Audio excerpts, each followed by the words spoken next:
Bienvenue dans ce nouveau Mardi c'est Physiologie et donc aujourd'hui on va parler de l'œil. Peut-être ce sera un petit peu plus long que d'habitude parce qu'il y a pas mal de choses à dire et puis après comme d'habitude ça va dépendre aussi des questions qu'il y aura. Donc je vais commencer le partage.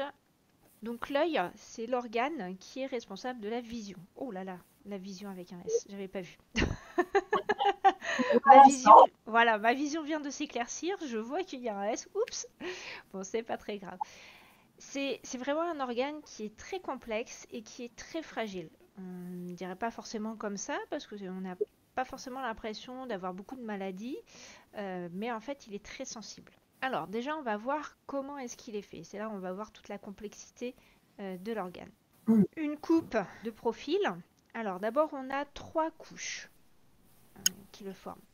En bleu là ce qu'on appelle la sclérotique. Donc la sclérotique, c'est la partie qui est un peu dure et qui va donner du coup la forme à l'œil et qui le protège. La couche d'en dessous, qui est en rouge là, c'est ce qu'on appelle la choroïde. La choroïde, c'est elle qui assure la nutrition de la rétine. Donc c'est là où on va trouver les vaisseaux sanguins. Et c'est elle qui protège aussi des UV. Donc on voit qu'elle elle revient jusque devant. D'accord. Et la troisième couche, donc que là on voit en jaune, c'est la rétine. Donc elle va comporter les cellules sensorielles donc qui permettent de voir ce qu'on appelle les bâtonnets et les cônes. D'accord. Donc ça, c'est les trois premières couches. Ensuite, on a tout devant, là, en blanc, la cornée. Donc la cornée, c'est ce qui va permettre le passage des rayons lumineux. D'accord. Ensuite, on a l'iris, donc qui est coloré, c'est lui qui donne sa couleur. Et l'iris, en fait, il comporte des muscles, et ce sont ces muscles qui jouent sur le diamètre de la pupille. Donc les muscles, en fait, ils se trouvent dans l'iris.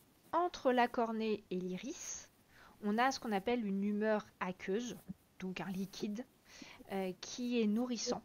Et c'est lui qui est responsable de la pression intraoculaire. D'accord. Donc on va en reparler quand on va parler du glaucome. La pupille, donc cette partie noire, c'est l'équivalent d'un trou finalement. Et donc son diamètre va changer selon la luminosité ambiante. Donc on fait souvent le parallèle avec l'œil et puis l'appareil photo. Donc la pupille, c'est l'équivalent du diaphragme. Et enfin le cristallin, donc qui est là en blanc, c'est un disque fibreux, transparent, flexible et qui va permettre de faire la focale. Donc c'est lui qui va permettre que l'image elle se mette au bon endroit. Alors on continue, c'est là où on voit qu'il y a vraiment beaucoup de choses à dire au niveau de l'anatomie pour comprendre comment ça marche. Là on voit on a une petite tache un peu plus foncée, c'est ce qu'on appelle la macule. La macule c'est le centre de la rétine. Et c'est là où on va avoir un maximum de précision au niveau de la vision. D'accord, notamment au niveau des couleurs. Et c'est là où normalement va se former l'image justement. Donc la focale elle doit se faire sur la macule.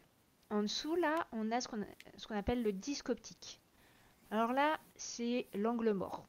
Il n'y a pas de cellules sensorielles, on voit que c'est juste à l'entrée du nerf optique. Donc là, on voit rien du tout. D'accord. Donc ça veut dire que la rétine, il y a un endroit où il n'y a plus rien, on va dire. Plus rien de sensible à la lumière. Et enfin, donc le nerf optique, qui est formé du regroupement des fibres nerveuses de la rétine et qui va conduire l'information jusqu'au cerveau. Donc toutes les petites cellules qu'on a dans la rétine, là, toutes les petites cellules nerveuses, tous les nerfs qui en partent vont se retrouver, se regrouper au niveau du nerf optique. Donc on voit déjà, tu vois que c'est vraiment un organe très complexe avec beaucoup d'éléments différents et chaque élément a un rôle essentiel.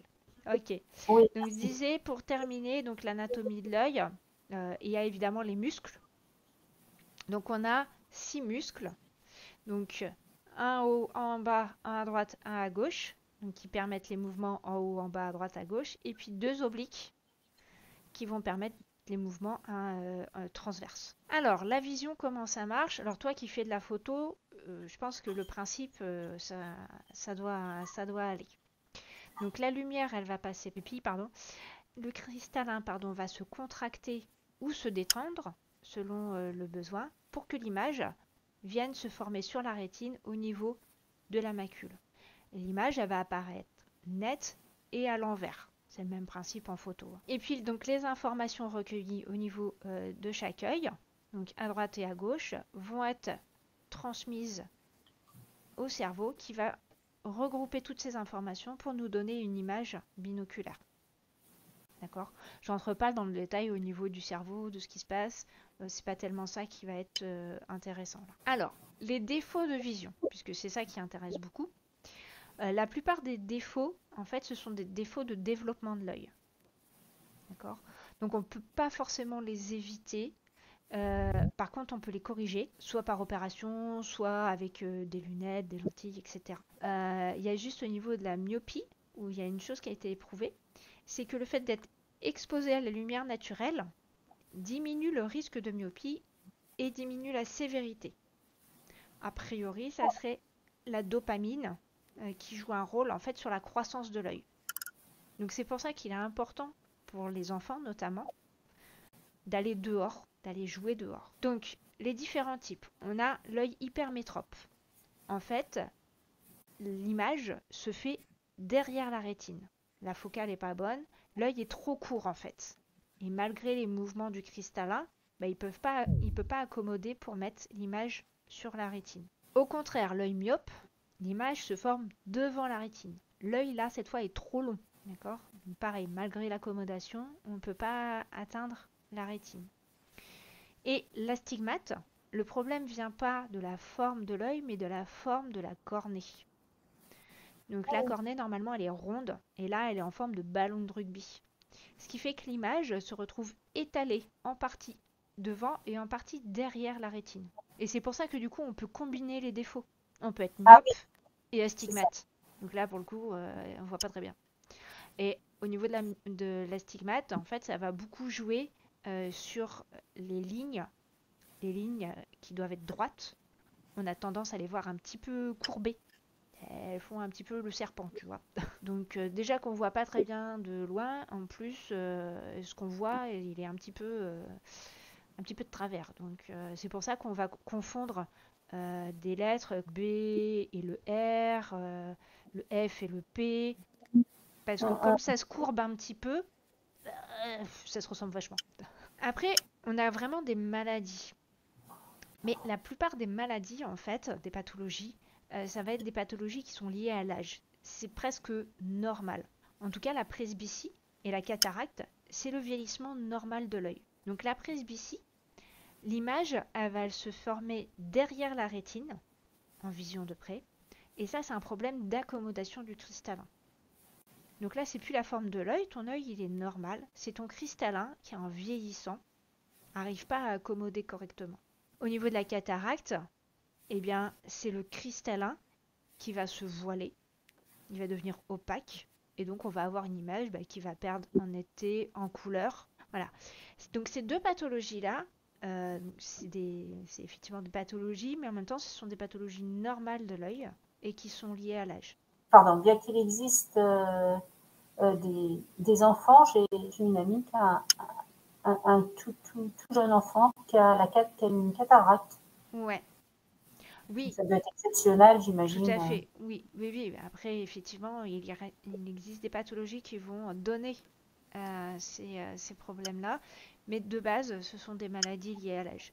L'autre maladie liée à l'âge qui est courante, dont on entend beaucoup parler, c'est la DMLA. Donc là, la DMLA, c'est une perte de la vision centrale avec une déformation. En fait, au niveau de la macula, donc la partie où j'avais dit que la vision était la plus nette, le centre de la rétine, on va perdre en fait les cônes, d'accord? On va avoir une atrophie ou un liquide qui va venir et qui va détruire les cellules de l'œil, les cellules sensorielles.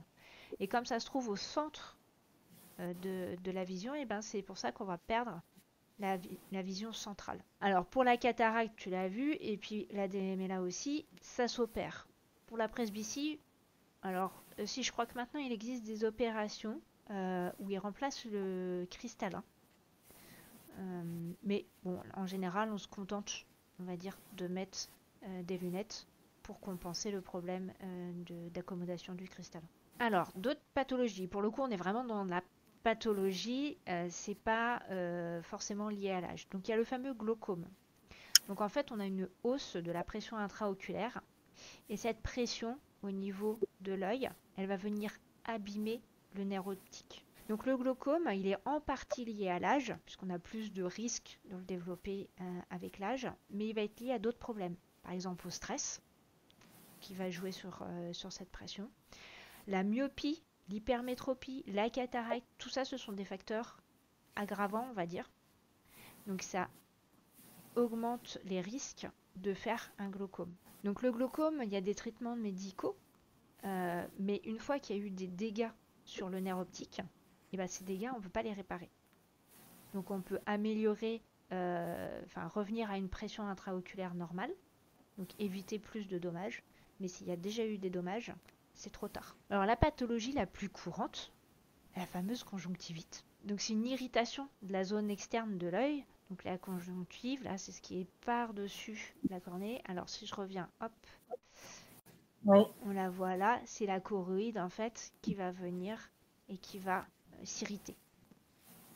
Alors, les causes de conjonctivite, la plupart sont liées aux allergies ou alors à des bactéries ou à des virus. Donc c'est pour ça que la conjonctivite, en général, un traitement local va être suffisant. Un antibactérien, un antiviral, quelque chose contre les allergies. Ça peut être dû aussi à la fatigue, en fait à la sécheresse de l'œil. D'accord.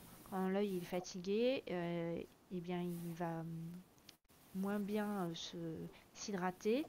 Et du coup, s'il n'y a pas cette couche de vent qui protège, eh bien, il va s'irriter plus facilement. Donc c'est celle qui est la plus courante, mais qui est aussi quelque part la plus facile à éviter. Et enfin la dernière, qui est le strabisme. Donc là, c'est un défaut d'orientation de l'œil. On pourrait se dire, bon, il suffit de travailler les yeux, c'est pas très grave. Le problème, c'est que comme l'œil, il n'est pas bien orienté, on a souvent une baisse de la vision au niveau de l'œil qui est atteint. C'est pour ça qu'il faut le prendre en charge très rapidement chez les enfants pour pouvoir avoir un développement normal de la vision. Et donc effectivement, c'est de la rééducation plus au niveau des muscles, forcer l'œil à se mettre au bon endroit et ainsi pouvoir développer une vision correcte. Donc si on revient sur comment prendre soin de son œil, déjà la base, c'est de voir régulièrement son ophtalmo. Tous les ans ou tous les 2 ans. Et ça, dès le plus jeune âge. Moi, c'est ce que j'ai fait avec les enfants. Ils y vont depuis qu'ils ont 3 ans. Comme ça, dès qu'un défaut va apparaître, s'il n'en apparaît un, ça sera vu tout de suite et on pourra faire quelque chose tout de suite et éviter que ça s'aggrave. Permettre de détecter rapidement. Ouais, c'est vraiment hyper important. Parce que, mine de rien, ça permet de limiter les dégâts. Notamment avec tout ce qui est myopie, en fait, de le prendre en charge très rapidement. Ça permet de limiter la sévérité de la myopie. Après, ce qui est important aussi, et qu'on peut faire très facilement, c'est de faire travailler ses yeux. On travaille beaucoup de près. Et c'est ce qui fait qu'on est en grande majorité myope. Donc ce qu'il faut, c'est aussi regarder de loin. Donc régulièrement, dans la journée, il faut porter son regard sur l'horizon. C'est pour ça que, par exemple, aller marcher, c'est super, parce qu'on va aller regarder loin. Enfin, si tu marches en regardant tes pieds, ça sert à pas grand-chose. D'accord ? Après, il existe des gyms des yeux. J'ai noté le Qigong, mais il y a des yogas et qui sont très efficaces et qui marchent très bien et qui vont réduire même tout ce qui est problème de myopie, presbytie, etc. A priori, si tu le fais vraiment tous les jours de manière stricte, on va dire, tu peux revenir à une vision normale. J'ai parlé tout à l'heure de la lumière naturelle. Donc, être en plein air. Ça, c'est vraiment aussi quelque chose d'important. Alors évidemment, il faut faire attention aux UV, qui sont pas très bons pour l'œil. Donc quand il y a vraiment une forte luminosité, pas hésiter à mettre des lunettes de soleil. Mais quand il n'y a pas trop de soleil, justement, ne pas se cacher derrière les lunettes et laisser la lumière naturelle entrer. La lumière naturelle est porteuse de plein d'informations.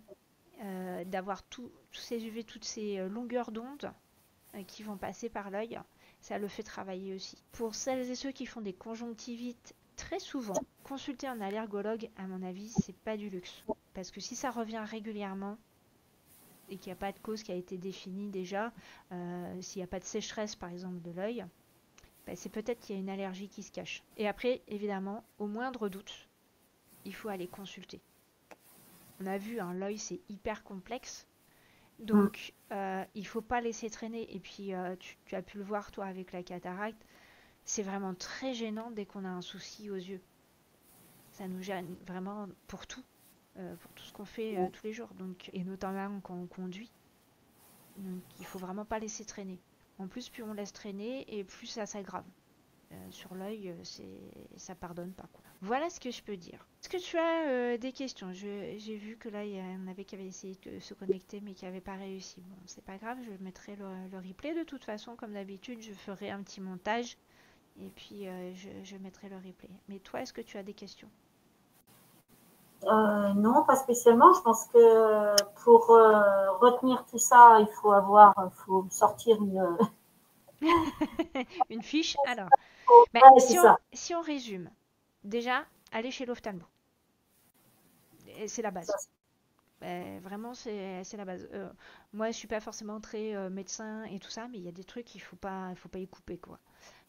Et aller chez l'ophtalmo tous les ans, je je pense que c'est bien.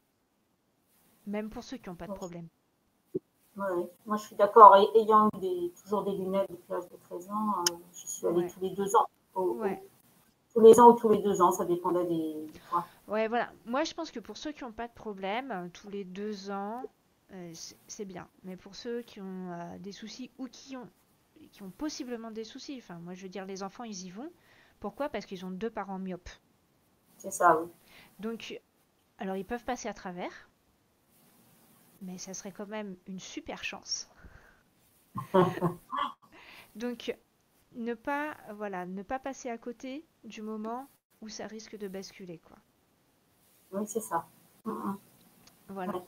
Ouais. Et évidemment, si on a dans la famille des problèmes justement de vue, des problèmes de glaucome notamment, ou des problèmes de DMLA, et ben ça veut dire que c'est pareil, on a une sensibilité dans la famille au niveau des yeux, et du coup se surveiller, c'est vraiment important. Donc Tout à se fait. surveiller. Ouais. Moi, ce que je pense qui est vraiment important et à retenir, c'est le fait de regarder au loin. Parce qu'effectivement, on regarde tout le temps près. Hein, entre l'ordinateur, le téléphone, quand on lit. Toi, tu travailles. Je suis sûre que quand tu fais tes céramiques, tu as entre guillemets le nez dessus. Donc, on utilise beaucoup notre vision de près. Et ce qu'on a besoin, c'est de regarder régulièrement au loin. Donc, Finalement, quand on conduit, oui, finalement, une vision de loin. Là, moi, en ce moment, ça me repose finalement énormément de conduire. ouais. Alors, Et là, si tu conduis conduire, en dehors de la ville, surtout. Parce qu'en ville, tu regardes pas très très non, loin. bien sûr, quoi, je veux dire, faire de la route, quoi. Ouais, oui, oui. Et en ce moment, puisque moi, mon œil gauche n'est toujours pas revenu comme il faut, donc, eh bien, je suis bien mieux quand je conduis. Mm. Alors, Sinon, là, je fatigue pour l'instant encore. ouais. Voilà. Ça, Moi, c'est je pense que c'est vraiment les deux points essentiels, tu vois. C'est se surveiller et regarder au loin. Donc, ça, c'est assez simple à faire. Et après, bah, quand on a vraiment des soucis ou si on veut essayer d'améliorer les choses, je pense que se renseigner sur tout ce qui est yoga des yeux ou Qigong, eh bien, ça peut être un bon moyen. Mais par contre, je sais qu'il faut être vraiment très régulier sur ces exercices pour que ça ait vraiment un effet. j'en ai Après, encore ouais, entendu parler aussi, et qu'effectivement, on avait les bons résultats, mais il faut être très assidu. ouais. Mm. Après, voilà. Après, ça peut être l'occasion juste d'apprendre quelques petits exercices. Si on a facilement de la fatigue oculaire, ça peut être apprendre deux, trois exercices à faire dans la journée. Mais je pense que si on fait ne serait-ce que regarder au loin régulièrement, finalement, ça repose les yeux. Parce que l'accommodation se fait pas de la même façon, du coup, hein, puisqu'on accommode pour regarder loin au lieu de près. Ça fait travailler l'œil d'une autre manière et du coup, il est moins fatigué. Et évidemment, Voilà. si on peut éviter de passer trop de temps sur les écrans, c'est génial. Mais on sait tous que c'est compliqué. En fait, il faut encourager à regarder les oiseaux. Exactement, il faut regarder les oiseaux. Euh, non, mais tu vois, en allant marcher, c'est pareil, quoi. Regarder au loin, c'est l'occasion de se dire, bah voilà, je vais profiter un petit peu de la nature et j'y vais vraiment en profitant de la nature, c'est-à-dire que je range mon téléphone dans la poche, je l'ai sur moi en cas de besoin, mais je regarde autour de moi. Et ça va me permettre d'ouvrir le regard et de faire travailler l'accommodation dans les deux sens. Tout à fait. Ouais. Donc, je pense honnêtement qu'on peut éviter pas mal de choses comme ça. Et je reviens sur le cas des enfants. Je pense, tu vois, donc Maël qui a 12 ans maintenant, ben, il a des yeux super. Il a une vue excellente, même plus qu'excellente, hein, parce qu'il a 15 sur 10, n'est-ce pas? Je ne sais même pas comment c'est possible. Mais c'est un garçon qui va souvent dehors. Même Lyriel, ben voilà, pour l'instant, elle a une bonne vision aussi. Mais je les encourage effectivement à passer un maximum de temps dehors. Vous savez, c'est vraiment une étude qui m'avait marqué. Ils ont fait ça au Japon. Rien que de passer une demi-heure dehors. Donc, évidemment pas sur un écran, hein, ça sert à rien sinon. Mais une demi-heure de jeu dehors, eh bien, il y avait vraiment une diminution de la sévérité de la myopie. Ah oui. Alors que là-bas, ils ont un très très gros problème de myopie, hein. Ils sont tous myopes comme des taupes. Et ça, très rapidement, dès le plus jeune âge, bah, puisqu'ils les font beaucoup travailler, tu sais, là-bas, l'école, c'est quelque chose de très important. Donc, ils travaillent énormément, ils sont beaucoup dans leurs livres. Plus maintenant les écrans, et ben, du coup, ils ont beaucoup de problèmes de myopie. Ils avaient montré que du coup, même que 30 minutes par jour dehors, et vraiment le fait d'aller dehors, pas juste faire pas d'écran, quoi. Le fait d'aller dehors, eh bien, ça avait vraiment un impact positif sur la myopie. J'ajouterais que de toute façon, aller dehors, même moi, quand je suis fatiguée, je vais dehors. Je crois que ça a un effet positif en général, la Oui, nature. bien sûr. Oui. Donc, ça, finalement, que ça agisse sur les yeux, c'est pas très étonnant en fait. Mm.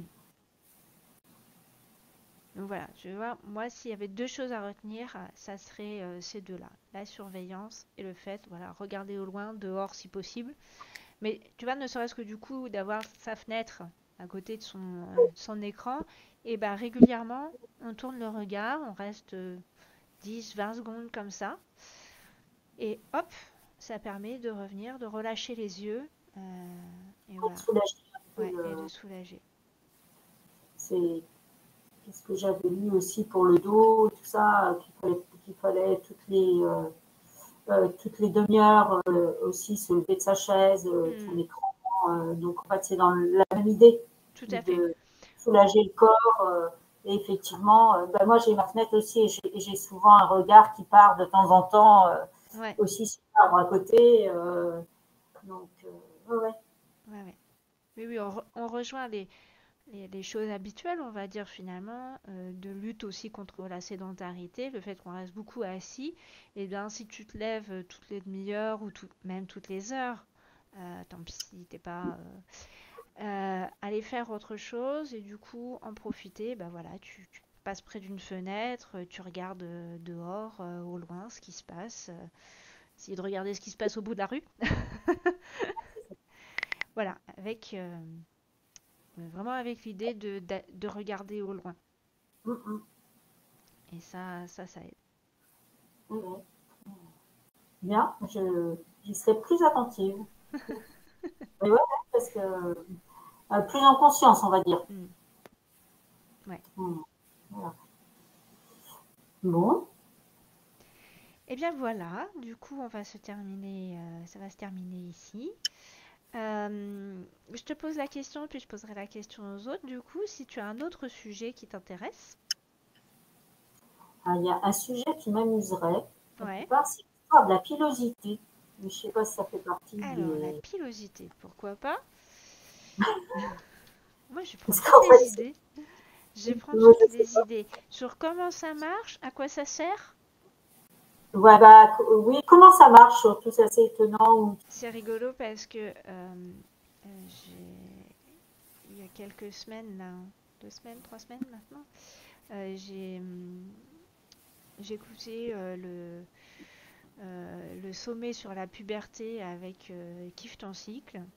Et ils ont parlé justement des poils, parce qu'il y a la puberté, hein. Oui, oui, oui, oui. Donc c'est rigolo parce que j'ai pas tout écouté les conférences et c'était un des sujets qui m'intéressait et c'était assez rigolo du coup d'en entendre parler comme ça, puis ça se rejoint. Je pense qu'il y a des Ouais, choses ouais, que je pourrais reprendre. voilà. Je pensais aussi à tout ce qui est les ongles, tu vois, tout ce qui pousse comme ça, là, Ouais, ouais, ouais, tout ce qui se régénère en fait un petit peu. ouais. C'est dans cette idée-là. Ok, Euh, je vais réfléchir à ça. voilà. Voir Et, comment on peut en parler.